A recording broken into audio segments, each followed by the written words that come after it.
Sega, c'est plus fort que toi. Mais pas au cinéma, car oui, aujourd'hui nous parlons de Sonic, le film, en 180 secondes.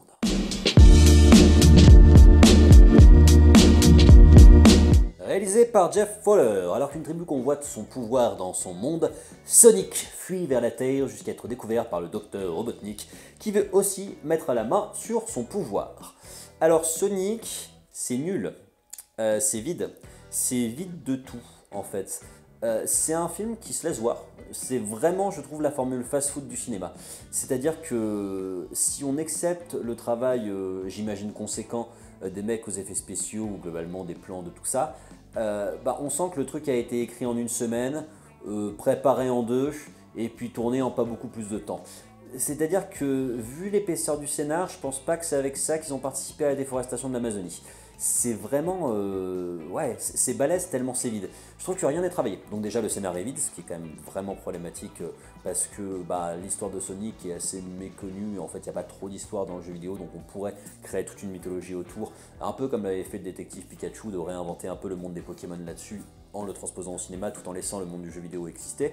Là, c'est pas le cas, ça sert même pas à le faire. Ils essayent péniblement de mettre des péripéties, mais ces péripéties-là sont vides, donc on aura le droit au pouvoir de l'amitié, ça on en a plein le cul, mais on se le bouffe à tous les films qui n'ont pas d'autres idées de scénario. Les vannes sont vides, aussi elles sont pas drôles, elles sont pas travaillées, et en fait il n'y a même pas de bon fanservice, ce qui pourrait au moins sauver un peu le film. Par exemple, Nicky Larson, le dernier film français qui avait été fait, avait du bon fanservice, je trouve. Là, c'est pas là. En fait, je trouve que ce qui se transpire de ce film, c'est que en plus d'avoir aucune ambition, il n'a aucune passion. Et ça, c'est grave, parce que j'aurais pu pardonner le manque d'ambition, le manque de passion sur un film fait pour les passionnés, c'est problématique quand même. Sonic est complètement loupé, je trouve. Alors, certes, c'est mieux que ce qu'on avait vu dans la bande-annonce en termes de graphisme, mais l'incruste n'est pas toujours ouf. Le look est mieux, mais heureusement, parce que le look de base était vraiment naze. Et je trouve que, moi je l'ai vu en VO, parce que hors de question que je me tape Melik Bentala en VF là-dessus. Ben Schwartz en VO, c'est pas énormément mieux. Le perso, en fait, insupportable à l'écriture. Il fait que parler, il fait que chanter, il fait que ça, et il a pas de personnalité. Et contrairement à Ryan Reynolds sur Detective Pikachu, là, il n'y a rien. Enfin, le personnage, on s'y attache pas du tout. Étonnamment, c'est James Marsden, lui qui a l'habitude d'être complètement invisible, qui tire un peu son épingle du jeu. Et puis Jim Carrey, mais Jim Carrey, il a été là de toute façon engagé pour sauver les meubles, pour faire du Jim Carrey, pour faire de l'impro. Zimpro marche même pas plus que ça, parce qu'on lui laisse pas tant de temps de s'exprimer. Et en plus, on voit le potentiel de Jim Carrey à la fin, lorsqu'il devient vraiment le Dr Robotnik en se rasant les cheveux avec l'énorme moustache. Et là, on a envie de voir ça. Un personnage qui pourrait être complètement fou à la The Mask, mais sinon, il est trop proche du réel dans tout le film pour que ce soit vraiment drôle et pour que ça marche vraiment. Et puis comme il n'y a aucune originalité dans les vannes, il n'y a rien quoi.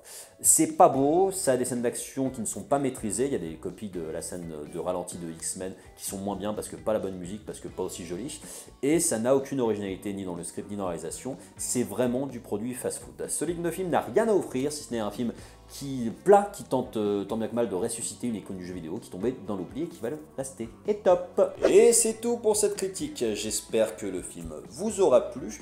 Je vous invite à commenter et à me donner de vos nouvelles en commentaire YouTube, Facebook ou par tous les moyens que vous avez à votre disposition. Devinez quoi, j'aurai le temps pour y répondre exceptionnellement.